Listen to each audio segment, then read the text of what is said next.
Fala galera do canal Estudo do Fim, tudo bem com vocês? Meu nome é Lucas Romano e é mais um prazer, mais uma vez um enorme prazer gravar outro vídeo na nossa série de estudos do livro do Apocalipse.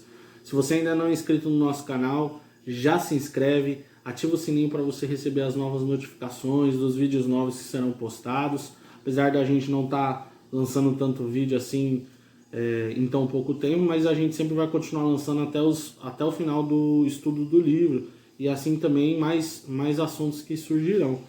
Deixa seu like já para ajudar no crescimento desse projeto, abençoando a vida de muitas pessoas que irão ouvir essas palavras, e compartilha com seus amigos. É muito importante a sua ajuda aí, deixando o seu curtir, compartilhando e comentando também o que você achou do vídeo, sugestões de novos vídeos, dúvidas a respeito do assunto, beleza? E hoje nós vamos iniciar mais um estudo do quarto ciclo do livro do Apocalipse. Nós já vimos as 7 cartas, nós já vimos os 7 selos, nós já vimos as 7 trombetas e agora nós vamos ver a tríade satânica, né? Começando de Apocalipse 12, hoje nós só vamos estudar Apocalipse capítulo 12 e depois nós vamos estudar Apocalipse 13 e Apocalipse 14, finalizando mais um ciclo. Beleza, galera? Hoje minha esposa, como sempre, está me ajudando na gravação desse vídeo e eu quero deixar sempre um beijo e louvar a Deus pela vida dela. Então, abra sua Bíblia aí em Apocalipse capítulo 12, nós vamos, como de costume, ler o texto e meditar no texto, comentar o texto. Apocalipse capítulo 12, a epígrafe do texto diz: a mulher e o dragão. Verso 1, lembrando que eu estou lendo na versão da Nova Almeida atualizada, né? Uma linguagem bem atualizada, bem contemporânea, mas permanecendo fiel aos textos originais. O versículo 1 diz: viu-se grande sinal no céu, uma mulher vestida do sol, com a lua debaixo dos pés, e uma coroa de 12 estrelas na cabeça. A mulher estava grávida, e gritava com dores de parto, sofrendo tormentos para dar à luz. Viu-se também outro sinal no céu, e eis um dragão grande e vermelho, com 7 cabeças e 10 chifres, e nas cabeças 7 diademas. A sua cauda arrastou a terça parte das estrelas do céu, as quais lançou para a terra. E o dragão se deteve diante da mulher que estava para dar à luz, a fim de devorar o filho dela quando nascesse.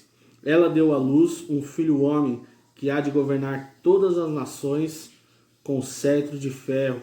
E o filho da mulher foi arrebatado para junto de Deus e do seu trono. Muito interessante, né? Muitas interpretações têm surgido para explicar quem é essa mulher, a respeito dessa visão aqui que o apóstolo João teve na ilha de Patmos em Apocalipse capítulo 12, mas a gente entende, perdão, irmãos, com luz nas escrituras, que o texto se refere claramente ao povo de Deus. No caso aqui, se referindo ao povo de Deus na antiga aliança, né? A nação de Israel, onde nós vamos ver essa semelhança de lua, sol e 12 estrelas. Se a gente for lá para o livro do Gênesis, na visão de José, José se retrata a Jacó, a sua esposa, a sua mãe Raquel, e os seus 11 irmãos como o sol, a lua e as estrelas, né? E ele sendo uma dessas estrelas. Então se refere às 12 tribos de Israel, dos filhos de Israel. E essa nação de Israel que traria o Messias ao mundo. Nós sabemos que Jesus Cristo vem na plenitude dos tempos, nascido sob a lei, conforme já havia sido profetizado não, né? Já havia sido dito pelo próprio Deus, lá em Gênesis 3,15, que o descendente da mulher esmagaria a cabeça da serpente, a serpente feriria o calcanhar desse homem, desse descendente, né? E nós sabemos que é o próprio Jesus. E esse dragão, como a gente vai ver aqui no versículo de número 9, se refere ao próprio Satanás, o próprio diabo, que era nosso acusador, que é o nosso adversário. Então Satanás sempre, ao longo da história bíblica, sempre teve a intenção de impedir a vinda do Messias ao mundo, tentando destruir o povo de Israel, e a nação de Israel e o povo de Deus, né? A gente começa vendo desde Caim e Abel, né? Caim mata Abel para que o descendente não viesse. A gente vê, por exemplo, quando Faraó manda matar todas as crianças no Egito, né? Todos os hebreus, as criancinhas hebreias, lá no livro do Êxodo. A gente vê também, por exemplo, quando Esther, né, intercede junto ao rei, né, porque Amã queria matar Mardoqueu e o restante dos judeus, pede até que aquele decreto fosse emitido. Então, ao longo da história, Satanás sempre quis impedir a vinda do Messias, mas o Messias veio, aquele conforme Salmos capítulo 2 diz que ele regeria as nações com cetro de ferro e as esmiuçaria como vaso de barro. Esse é o filho que nasce dessa mulher que estava vestida do sol, com a lua debaixo dos pés e 12 estrelas, grávida, para dar a luz a esse Messias, esse homem que regeria as nações, que vai reger, né? Que trouxe o reino de Deus. E é muito interessante que nós sabemos que quando Jesus morre, ele ascende aos céus. E a partir desse momento, quando ele vence na cruz, quando ele despoja todos os principados e potestades e triunfa sobre eles na cruz, Satanás é derrotado, né? Jesus diz lá em Lucas 10 que via Satanás caindo como um raio, né? Colossenses 2 vai falar que Jesus Cristo despojou os principados e potestades, expondo-os, né? Publicamente na cruz, triunfando sobre eles. A gente vê, por exemplo, lá no livro de Mateus, se eu não me engano, Mateus 12, Jesus Cristo, quando opera pelo Espírito Santo de Deus, expulsando os demônios, ele fala que se ele estava expulsando os demônios pelo Espírito de Deus, já é chegado o reino de Deus. Então, a partir do momento que Jesus Cristo vence, ele fala, está consumado ali na cruz do Calvário, ascende aos céus, todo o seu ministério terreno acaba, Satanás perdeu o seu poder que ele sempre tinha, o poder de acusar. Vamos continuar o texto. A mulher, porém, fugiu para o deserto, onde Deus lhe havia preparado um lugar, para que nele a sustentasse durante 1260 dias. Novamente a gente vê referência a esse tempo, né? 42 meses a gente vai ver, tempos e meio tempo, conforme o livro de Daniel traz, conforme o Apocalipse traz, esse período que vai desde a primeira vinda de Cristo até a sua segunda vinda, esse período também que é especificamente a grande tribulação, o período que antecede a segunda vinda do nosso Senhor Jesus Cristo. Então, o povo de Deus é levado para ser sustentado durante esse período. Então, estourou a guerra no céu. Miguel e seus anjos lutaram contra o dragão. Também o dragão e seus anjos lutaram, mas não conseguiram sair vitoriosos.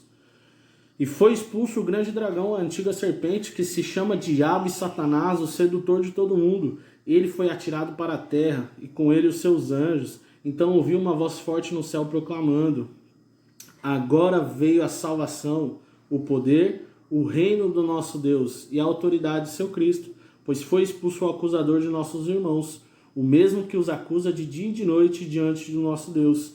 Eles o venceram por causa do sangue do Cordeiro e por causa da palavra do testemunho que deram, e mesmo diante da morte, não amaram a própria vida. Por isso, alegrem-se, ó céus, e vocês que neles habitam. Ai da terra e do mar, pois o diabo desceu até vocês cheio de fúria, sabendo que pouco tempo lhe resta. Então a gente vê aqui clara referência do reino dos céus, aquela pedra que atingiria a estátua, conforme a visão de Daniel, que cresce e se torna uma grande montanha que enche toda a terra. Esse é o próprio reino de Jesus, né? Agora veio a salvação, o poder e o reino do nosso Deus, né? Se a gente for analisar novamente lá em Mateus capítulo 12, se você abrir a sua Bíblia, Mateus capítulo 12, a partir do versículo 28, Jesus fala, fazendo referência ao texto que eu havia dito: se porém eu expulso os demônios pelo Espírito de Deus, certamente é chegado o reino de Deus sobre vocês. Ou como pode alguém entrar na casa do valente e roubar-lhe os bens sem primeiro amarrá-lo? Então, quando Jesus Cristo sofre a ira de Deus que estava sobre as nossas vidas por causa do nosso pecado, por causa da nossa ofensa diante de Deus, que deveria ser condenada com justiça, Jesus Cristo ali na cruz do Calvário suporta toda a ira de Deus por nós, fazendo justiça, satisfazendo o juízo de Deus por nós. e agora ele pode justificar muitos pela fé. E como eu e a Malu gostam muito de ouvir, né, minha esposa, um hino, e o Augusto Nicodemos diz isso daí, né, que a boa nova do evangelho é essa, que Deus salva pecadores através de seu Filho. E isso é maravilhoso, porque Satanás não pode mais acusar, né?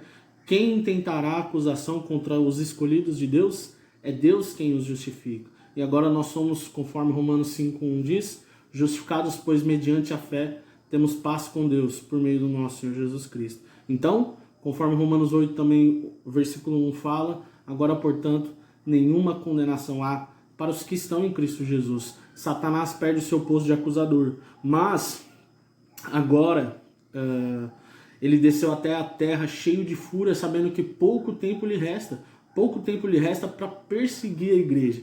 E nós vamos ver aqui, nesse texto, que isso faz clara referência de que a igreja passa pela grande tribulação. A gente não vai encontrar nenhum texto na Bíblia mostrando que o arrebatamento acontece antes da grande tribulação e que a grande tribulação é um período exclusivo para a nação de Israel, né? Sendo que Deus já derrubou a separação, a parede de separação que havia entre Israel e os gentios. Ele uniu os dois povos em um só, na igreja. Então a igreja é composta tanto de judeus e de gentios, e nós agora somos o Israel de Deus. E nós vamos ver que agora o dragão vai perseguir a descendência da mulher. E quem é a descendência da mulher? O texto vai dizer,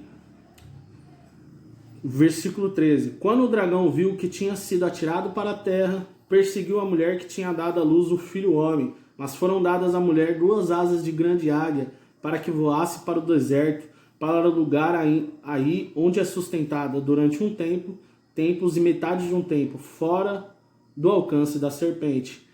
Quem é essa descendência? Quem é essa mulher? Se a gente for lá para Daniel, capítulo 7, versículo 25, a visão de Daniel a respeito do chifre pequeno, que faz referência ao próprio anticristo, vai mostrar claramente quem o anticristo vai perseguir durante esse tempo, de um tempo, tempos e meio tempo. O texto diz, ele falará contra o Altíssimo, fazendo referência também, a gente pode fazer um paralelo com 2 Tessalonicenses 2. Ele falará contra o Altíssimo, também Apocalipse 13, oprimirá os santos do Altíssimo e tentará mudar os tempos e a lei, e os santos serão entregues nas mãos dele por um tempo, tempos e metade de um tempo. Esse é o período onde Satanás tem esse pouco tempo que lhe resta para perseguir a igreja, né? Através de prisões, mortes, através de falsas doutrinas que são inseridas na igreja. Mas essa mulher é sustentada no deserto, né? O deserto nos lembra o povo de Israel, que foi preservado ali no deserto, assim mesmo como Deus preservou o povo de Israel ali naquele deserto, Deus vai preservar o seu povo, a igreja agora, durante esse período de grande tribulação. Então a serpente lançou da boca a água como um rio atrás da mulher, a fim de fazer com que ela fosse arrastada pelas águas. Então a gente vê os ataques de Satanás à igreja. A terra, porém, que é fazendo uma referência à criação de Deus, que é governada pelo próprio Deus, porém socorreu a mulher, abriu a sua boca e engoliu o rio que o dragão tinha lançado de sua boca. Nós sabemos que o nosso cuidado vem do Senhor, né? Todas as coisas cooperam para o bem daqueles que amam a Deus. O texto de Apocalipse capítulo 3, verso 10, aquela promessa, por ter guardado a palavra da minha perseverança, eu também o guardarei da hora da provação que há de vir sobre a terra. Ali a expressão é tereuek, né? Guardar de dentro, né? Não faz referência a tirar da hora da aflição. Pelo contrário, Deus irá preservar o seu povo durante a grande tribulação.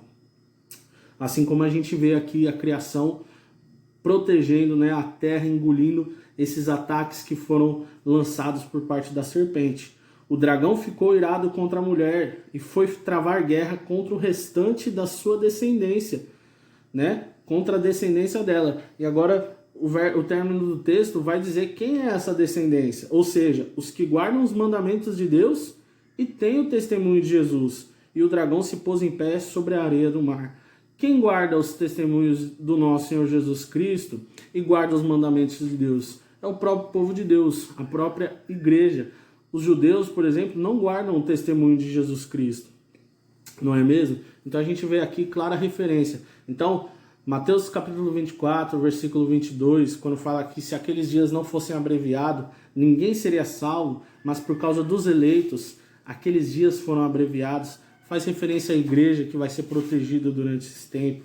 A gente vê aqui em Apocalipse 13, verso 7, que o próprio, a gente vai estudar isso no próximo vídeo, o próprio anticristo, que é representado como essa força do mal, vai perseguir os santos de Deus. O texto diz: foi-lhe permitido também que lutasse contra os santos e os vencesse, né? Esse é o sentido da perseguição. É por isso que ele vai mudar o tempo, trazendo a apostasia, o período de abandono da fé, e também mudar a lei, né? Ele vai querer adoração se fazendo o próprio Deus.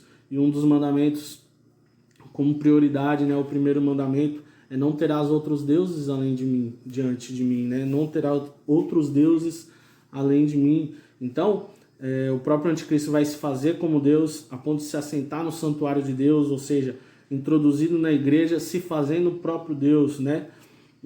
Abrindo a boca com blasfemas contra o Altíssimo.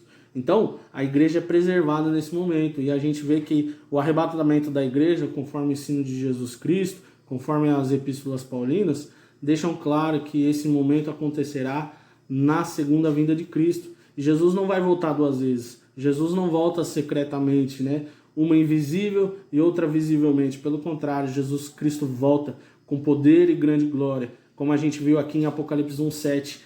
Eis que vem com as nuvens, e todo olho verá, até quantos os traspassaram. Isso é maravilhoso. Se você gostou desse vídeo, como eu já havia dito, deixa o seu curtir, comenta, compartilha com seus amigos, que você possa continuar estudando as Escrituras para a glória de Deus.